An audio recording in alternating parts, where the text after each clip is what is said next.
Queridos, hoje eu quero estar falando sobre um assunto que é muito importante, porque é um assunto que tem sido disseminado, uma heresia que tem sido disseminada, uma heresia que tem sido espalhada pelo Brasil e pelo mundo por uma igreja chamada Igreja Adventista do Sétimo Dia. E que heresia seria essa? A heresia do juízo investigativo. Em 22 de outubro de 1844, William Millian fez uns cálculos baseado na profecia do profeta Daniel, capítulo 8, verso 14, que fala de 2.300 tardes e manhã. E ali ele fez os cálculos e acreditou que essa data marcaria o retorno de Cristo. Só que chegou o dia 22 de outubro e, obviamente, Cristo não veio. E essa data ficou conhecida como a data ou dia do grande desapontamento, sendo claro que vale ressaltar que ele também, William Millian, já havia marcado uma data para a vinda de Cristo no dia 23 de março de 1843. Essa já era a segunda vez que ele marcava a vinda de Cristo. E todos os adventistas, todas as pessoas se reuniram ali. E essa palavra, esse alerta, esse aviso que o William Millian e os seus seguidores anunciaram para o povo, despertou a atenção das pessoas, de modo que havia entre 50 a 100 mil pessoas acreditando que, de fato, Jesus voltaria em 22 de outubro de 1844. E, ao mesmo tempo, havia 1 milhão de céticos que não acreditavam na profecia dele, porém, que esperavam acontecer alguma coisa extraordinária nesse dia. Mas o fato é que nada, absolutamente nada, aconteceu em 22 de outubro de 1844. Jesus não voltou, Jesus não veio, a profecia caiu por terra, os cálculos deram errado, mesmo porque, em Mateus capítulo 24, a palavra de Deus diz no versículo 36, que aquele dia e a hora da vinda do Senhor, ninguém, absolutamente ninguém sabe. Então não tem como marcar o dia e a hora da vinda do Senhor. Porém, nesse dia, 22 de outubro de 1844, por não ter se cumprido esse evento, surgiu no cenário um dos seguidores mileristas, chamado Irã Edson, que ficou conhecido como Cleopas do Milharal. Por que Cleopas do Milharal? Porque Cleopas e um outro discípulo, no Evangelho de João está registrado isso, após a morte e a ressurreição de Cristo, ninguém tinha visto Jesus ainda, aliás, muitos não tinham visto Jesus ainda, eles voltavam para uma aldeia ali tristes e de repente viram o Senhor. E então, esse Irã Edson ficou conhecido como Cleopas do Milharal, porque ele diz que nesse dia, nesse exato dia, ele estava ali, próximo à fazenda dele, e ali ele teve uma visão do céu, e ele entendeu que essa visão era Cristo saindo do santo lugar e entrando no Santo dos Santos. E a Ellen Golden White, que é a principal profetisa dos adventistas do sétimo dia, da igreja, da religião, da denominação adventista do sétimo dia, ela também afirmou ter uma visão semelhante à que o Irã Edson teve. Então, os estudiosos deles, da seita deles, seguidores desse movimento, foram buscar entender o que significava isso. E eles chegaram à conclusão. E a conclusão que eles chegaram foi que no dia 22 de outubro de 1844, Cristo, de fato, não voltou. E que os cálculos de William Millian estavam corretos. Porém, ele se equivocou no evento. Estava correto porque exatamente naquele dia se cumpriria. Mas não o evento, ele se equivocou no evento. Não era a volta de Cristo. Era o início do juízo investigativo. Então, eles afirmaram isso. Eles dizem, os teólogos adventistas afirmam categoricamente que neste dia, somente neste dia, o Senhor Jesus Cristo entrou na presença de Deus, no Santo dos Santos, lá onde está o trono de Deus. Entrou no Santo dos Santos. E o Santo dos Santos compreende o quê? O lugar onde está o trono de Deus, o lugar onde está a presença de Deus, onde Deus está sentado em seu trono.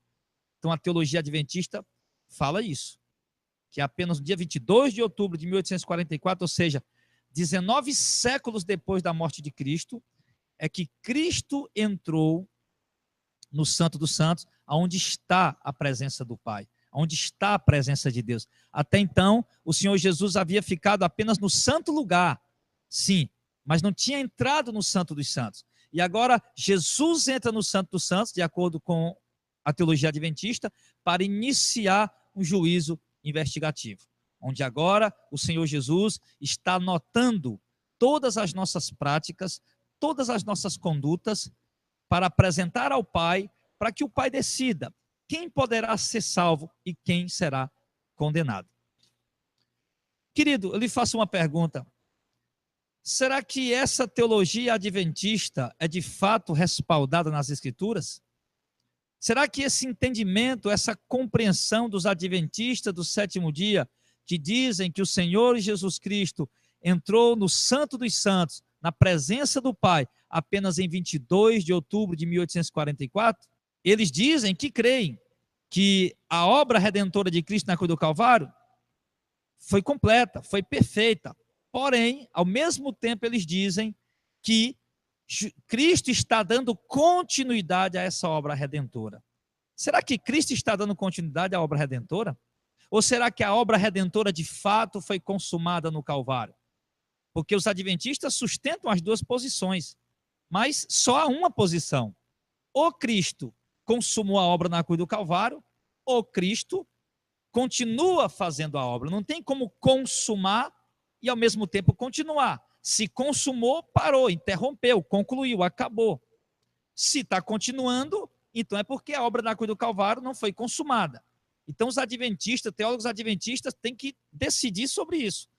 Se vocês ensinam para o povo, se Cristo de fato consumou a obra, se consumou, então acabou, já está feita. Ou se ele continua realizando a obra de expiação. Vocês precisam explicar isso para as pessoas, porque vocês estão ensinando as duas coisas, e quando se ensina as duas coisas, há contradição. Mas será, irmãos? O que a Bíblia diz sobre isso? O que as Escrituras falam sobre essa situação, sobre essa questão? Será que realmente a obra de Cristo na cruz do Calvário não foi completa? Não foi consumada? Ele precisou, no decorrer dos séculos, continuar fazendo a obra de expiação, como está ainda hoje, no entendimento da adventista do sétimo dia? Será que Cristo entrou no Santo dos Santos, na presença de Deus lá no céu, somente em 22 de outubro de 1844? A Bíblia vai responder para você agora. Vamos ver se a obra de Cristo foi consumada ou se ela ficou pelo meio do caminho. Abra a sua Bíblia, aí acompanhe, no Evangelho de João, capítulo 17, versículo 4. O Senhor Jesus diz assim, 1 João, capítulo 10, perdão. Não, Evangelho de João, capítulo 17, versículo 4. Perdão. Evangelho de João, capítulo 17, versículo 4, está escrito assim: eu te glorifiquei na terra, consumando a obra que me deste a fazer. O Senhor Jesus está fazendo a oração conhecida como oração sacerdotal. E o Senhor Jesus, nesse momento, está falando com o Pai, na presença dos seus discípulos. E o Senhor Jesus está dizendo para o Pai: Pai, eu consumei, eu concluí, eu terminei, eu acabei, eu fiz por completo, não falta mais nada a fazer. Consumei. Consumou, quando Cristo diz que consumei, ele consumou a obra e diz que ele concluiu de modo que não precisa fazer mais nada. E Cristo diz que ele consumou a obra que o Pai lhe entregou a fazer. Será que Cristo estaria mentindo para o Pai? Será que Jesus Cristo estaria mentindo para Deus, o Pai? Dizendo, como um menino mentiroso, ou como um adolescente rebelde, dizendo ao Pai que ele entregou uma obrigação para fazer, e ele deixa pela metade e volta e diz: Pai, eu concluí. Sendo que não tinha concluído, sendo que ainda faltava alguma coisa para fazer? Será que Cristo estava mentindo para Deus? Eu tenho absoluta certeza que não, meu irmão. Quando Cristo diz que consumou a obra que o Pai lhe entregou a fazer, então, de fato, meu irmão, de fato ele consumou. Aqui ainda, em João, capítulo 19, versículo 30, e quando Jesus tomou o vinagre, Jesus ali está na cruz do Calvário, vamos ler o versículo 28. Depois, sabendo Jesus que já todas as coisas estavam terminadas, ele já estava na cruz do Calvário, capítulo 19 do Evangelho de João, do verso 17 em diante, mostra a crucificação até o verso 37. Para que a escritura se cumprisse, ele disse: eu tenho sede. Pois ali um vaso cheio de vinagre, estava pois ali um vaso cheio de vinagre. E encheram de vinagre uma esponja, e pondo-a num hisopo, lhe achegaram a boca. E quando Jesus tomou o vinagre, disse: está consumado. Inclinando a cabeça, entregou o Espírito. Quando Jesus toma o vinagre, ele diz: está consumado. Inclinando a cabeça, entregou o Espírito. Mais uma vez, o Senhor Jesus está dizendo que a obra está consumada. E o interessante, queridos, é que a própria teologia adventista acredita nisso. A própria teologia adventista usa esses versículos acreditando nisso. Mas, ao mesmo tempo, eles dizem que Cristo continua a obra de expiação. Ou seja, há uma grande contradição, uma absurda contradição na teologia adventista. Porque se Cristo diz aqui, e eles mesmos concordam que está consumado, então como então continua-se a obra expiatória? Através do juízo investigativo. Isso é uma contradição. Cristo está dizendo: está consumado. Se está consumado, preste bem atenção, amados e queridos adventistas que acompanham esse programa. Se Cristo, na cruz do Calvário, disse ao Pai que estava consumada a obra, então a obra foi perfeita, a obra foi completa. A Bíblia diz que aquele que crê em Cristo está salvo, e aquele que não crê está condenado. Desde a morte de Cristo, no dia seguinte, no primeiro dia da morte de Cristo, ou desde que Cristo começou a pregar o Evangelho, quem cria nele já estava salvo, e quem não cria já estava condenado. E agora Cristo morre, consuma a obra que o Pai lhe entregou a fazer, porque que obra era essa, pastor? Que Jesus disse que está consumada. Era a obra da expiação dos nossos pecados, a obra da propiciação dos nossos pecados. O que é a obra da expiação dos nossos pecados? Sim, a expiação dos nossos pecados significa que Cristo, ele apagou, ele limpou os nossos pecados com a sua morte na cruz. E a propiciação dos nossos pecados quer dizer que ele assumiu o nosso lugar na cruz do Calvário. Quando Cristo morria na cruz do Calvário, era como se qualquer pessoa que crê nele estivesse morrendo na cruz do Calvário. Sim. Então foi o sacrifício substitutivo. A obra sacrificial de Cristo, a obra expiatória, ela fala disso, que Cristo perdoou os nossos pecados, apagou nossas iniquidades, de modo que tudo foi perdoado, tudo foi apagado. 1 João diz que aquele que crê em Cristo tem os seus pecados perdoados. Ou seja, mostrando claro e perfeitamente que, de fato, a obra foi consumada. Como o próprio Cristo falou. Mas nós não podemos questionar o que Cristo diz. Se nós somos discípulos de Jesus Cristo, se nós somos seguidores de Cristo, então nós temos que, de fato, acreditar que está consumado, conforme o nosso Senhor Jesus Cristo disse. Então, a obra de expiação não continua sendo feita. Ela foi feita uma vez, uma única vez, e foi feita de uma forma perfeita. Vamos ver em Hebreus, capítulo 5, versículo de número 9. Sendo ele, Jesus, consumado, veio a ser a causa de eterna salvação para todos os que lhe obedecem, chamado por Deus sumo sacerdote, segundo a ordem de Melquisedeque.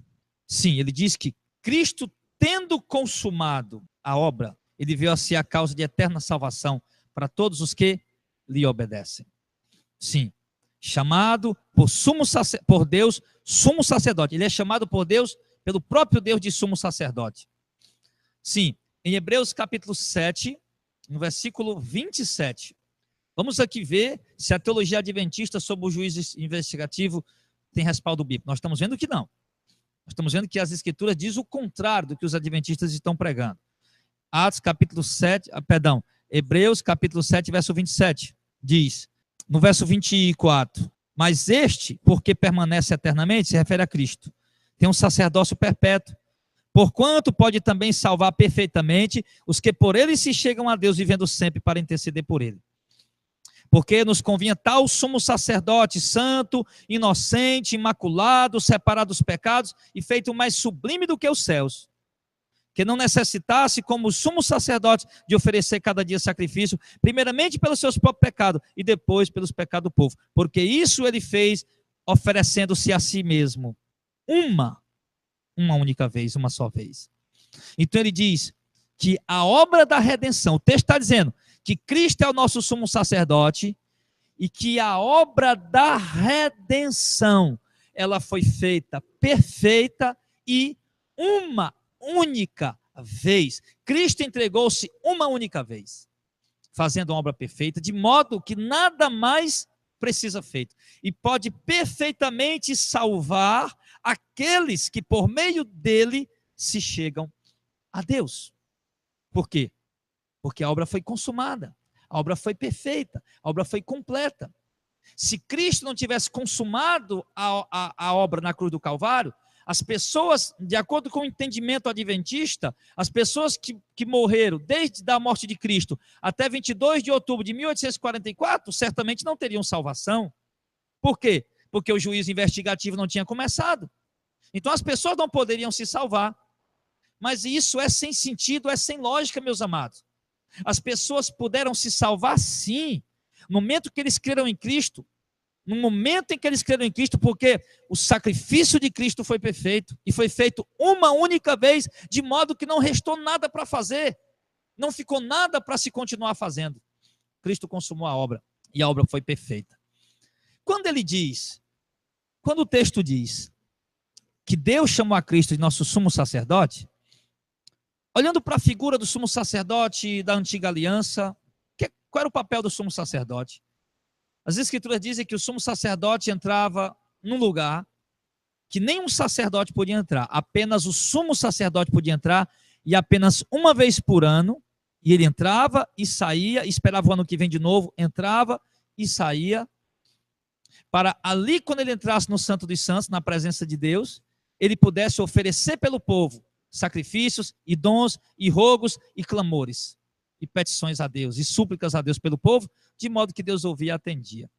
Então, quando as escrituras dizem que Deus chamou Cristo de sumo sacerdote, é porque Cristo precisou entrar no Santo dos Santos, na presença de Deus, na presença do Pai, no santíssimo lugar, onde só o sumo sacerdote poderia entrar. E agora, Cristo entrou de fato no santo lugar. Não no santo lugar que o antigo sacerdócio entrava, naquelas cortinas azuis.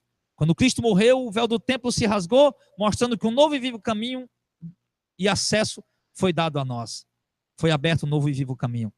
E ali, quando Cristo entra na presença do Pai, lá no céu, então ele completa a sua obra como sumo sacerdote. E será que Cristo entrou logo quando ele morreu e ressuscitou? Ou será que ele só entrou no dia 22 de outubro de 1844, como os adventistas dizem? Vamos ver. Nós já vimos aqui que a obra foi perfeita, a obra foi completa e ela foi feita só uma vez. Então a teologia adventista está equivocada. Nós mostramos aqui em 1, 2, 3, 4, 5 versículos sem sequer precisar de interpretação. 5 versículos sem precisar de interpretação. 4 versículos, 4 passagens bíblicas, né? 4 passagens bíblicas, sem precisar de interpretação, apenas a passagem dizendo literalmente e simplesmente que a obra foi consumada, foi perfeita, foi feita uma única vez, e agora vamos ver se Cristo entrou já na presença do Pai, no santo lugar, quando ele morreu e ressuscitou, se ele só entrou em 1844, de acordo com a teologia adventista. Vamos ver o que está em Hebreus 4, o verso 14. Visto que temos um grande sumo sacerdote, Filho de Deus, que penetrou os céus, retenhamos firmemente a nossa esperança. Sim. O que ele está dizendo? Ele está dizendo que nós temos um grande sumo sacerdote, que é o Filho de Deus, Jesus Cristo, que penetrou os céus. Querido, Cristo não podia ser chamado de sumo sacerdote se ele não tivesse penetrado os céus. Mas só que a teologia adventista diz, não, de fato, Cristo quando morreu e ressuscitou, ele penetrou os céus, só não entrou no Santo dos Santos. Ele ficou lá em algum lugar, esperando 22 de outubro de 1844, ou seja, esperando 19 séculos para poder entrar na presença do Pai, para então exercer o sumo sacerdócio na presença de Deus, para interceder pelo povo que crê nele. Será que isso é verdade?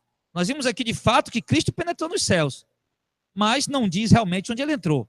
Será que os adventistas estão certos em dizer que Cristo sim entrou no céu, mas não no Santo dos Santos? Ficou lá em algum lugar, no santo lugar, esperando 22 de outubro de 1844 para poder entrar no santo lugar, na presença do Pai, para iniciar um juízo investigativo? Vamos ver. Vamos ver aqui em Hebreus capítulo 1, versículo de número 13. E a qual dos anjos disse jamais: assenta-te à minha direita, até que eu ponha os teus inimigos por estrado dos teus pés. Amém. O que é que ele está falando? Que Deus disse ao Filho o que ele jamais disse aos anjos: assenta-te à minha direita, até que eu ponha os teus inimigos debaixo dos teus pés. No texto que nós vimos anterior, Hebreus 4,14, diz que Cristo entrou nos céus. Agora, Hebreus capítulo 1, versículo 3 diz que Deus disse: assenta aqui à minha direita. Disse para Jesus: assenta aqui à minha direita, até que eu ponha os teus inimigos debaixo dos teus pés. Sim. Dizendo que Cristo deveria, de fato, entrar no Santo dos Santos e assentar-se à direita de Deus. De fato, Cristo deve estar lá. Mas quando Cristo entrou? Essa é a pergunta. Cristo entrou após ter morrido e ressuscitado e subido ao céu? Ou Cristo entrou apenas na presença de Deus, assentou-se à direita dele apenas em 22 de outubro de 1844? Vamos ler do verso 1 até o verso 3. Havendo Deus antigamente falado muitas vezes, de muitas maneiras aos pais pelos profetas, a nós falou-nos nesses últimos dias pelo Filho, a quem constitui o herdeiro de tudo, por meio de quem fez o mundo, o qual, ou seja, o Filho, sendo o resplendor da glória do Pai e a expressa imagem da sua pessoa, e sustentando todas as coisas pela palavra do seu poder, havendo feito por si mesmo a purificação dos nossos pecados, assentou-se à destra da majestade nas alturas. Matou, acabou. O que ele está dizendo? Que Cristo, havendo feito a purificação dos nossos pecados, ele assentou-se à direita da majestade nas alturas. O que o texto está dizendo? Que após Cristo ter morrido na cruz do Calvário, fazendo a purificação dos nossos pecados, após ter ressuscitado, ele subiu ao céu e entrou imediatamente à direita do trono da majestade nas alturas e assentou-se lá. O texto é muito claro. O texto é claríssimo, dizendo que após Cristo ter feito a purificação dos nossos pecados, ele assentou-se à direita da majestade nas alturas. Então, querido, não há mais dúvida. Não tem como questionar. A teologia adventista está errada. Então, essa teologia de dizer, que os adventistas dizem, que Cristo só entrou no Santo dos Santos, Cristo só assentou-se à direita do trono da majestade nas alturas, em 22 de outubro de 1844, é uma teologia deturpada. É uma teologia equivocada. Os textos claramente dizem que Cristo, após ter feito a purificação dos nossos pecados, assentou-se à direita da majestade nas alturas. Ah, pastor, mas ainda não está bem claro. Ainda não está bem claro. Ainda não está bem claro para você? Mas vamos ver outro texto, para ver se esclarece mais para você, tá? Vamos ver outro texto. Já que você acha que não está bem claro ainda, vamos ver.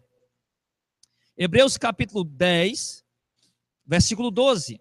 Havendo feito um único sacrifício pelos pecados, está assentado para sempre à direita de Deus. Daqui em diante, esperando até que seus inimigos sejam postos por estado dos seus pés. O que o texto está dizendo? Que Cristo ofereceu um único sacrifício pelos pecados, que foi a vida dele, está sentado para sempre à direita de Deus. Filho, você sabe quando é que foi escrito o livro de Hebreus? Ah, pastor, foi em 22 de outubro de 1844. Não. O livro de Hebreus foi escrito por volta do ano 60. Por volta do ano 60 da era cristã. 30 anos depois da morte de Cristo, o livro de Hebreus foi escrito. Mais precisamente, 27 anos aproximadamente. 27 anos após a morte de Cristo, a carta aos Hebreus foi escrita. E na carta aos Hebreus, 27 anos após a morte de Cristo, está dizendo que Cristo está assentado à direita de Deus para sempre nas alturas. Se o texto estivesse dizendo, olha, Cristo fez a purificação, mas ele vai assentar à direita de Deus. O texto não está dizendo que ele vai assentar, o texto está dizendo que ele está sentado.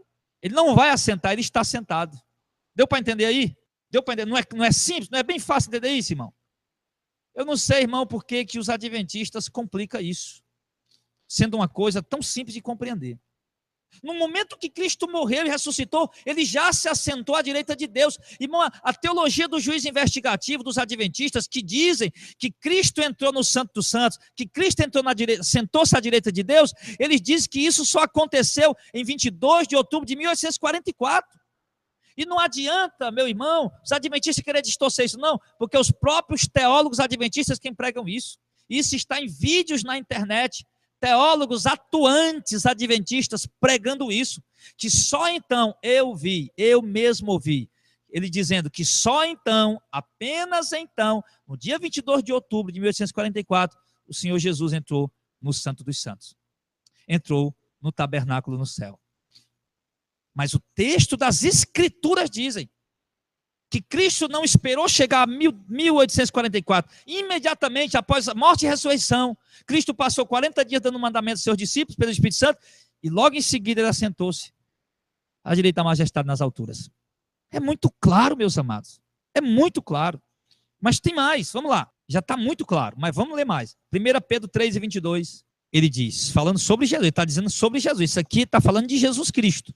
Eu não vou ler o capítulo todo, porque a gente vai perder tempo demais. Vou ler o verso 22. Aí você pode ler em casa o restante, ele está falando de Jesus. Ele fala aqui que Cristo morreu, né, foi pregar os espíritos em prisão e tal.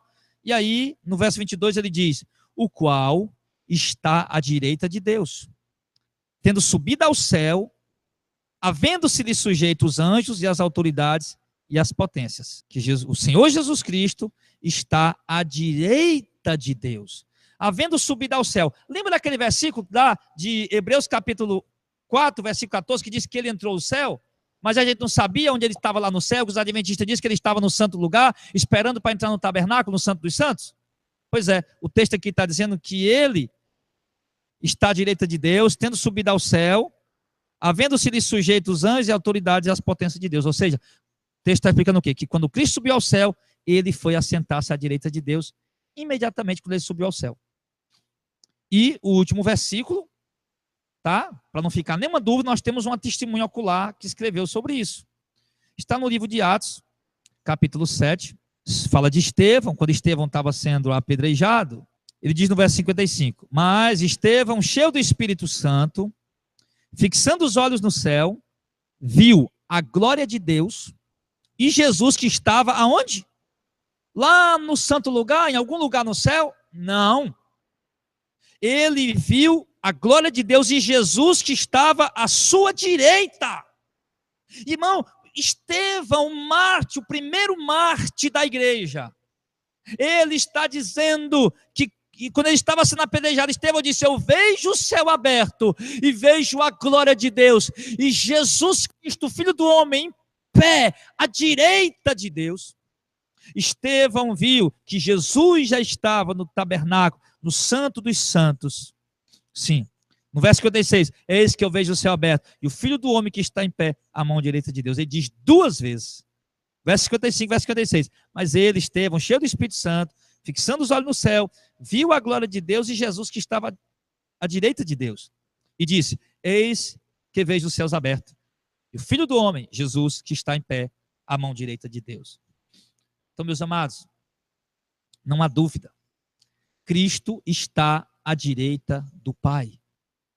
A obra de Cristo foi consumada, ela não continua sendo feita, ela não continua sendo feita, ela foi consumada, ela foi completa para todas as gerações.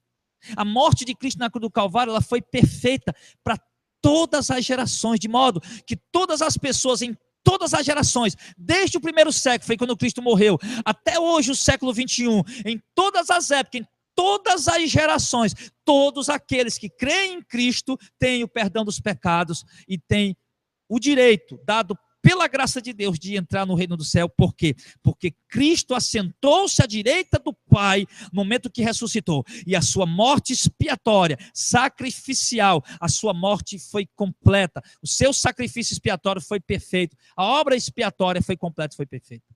Ele consumou, e ele de fato assentou-se à direita do Pai. Então, meu amado irmão, nós podemos ver aqui nesse texto sagrado como as escrituras deixam claras.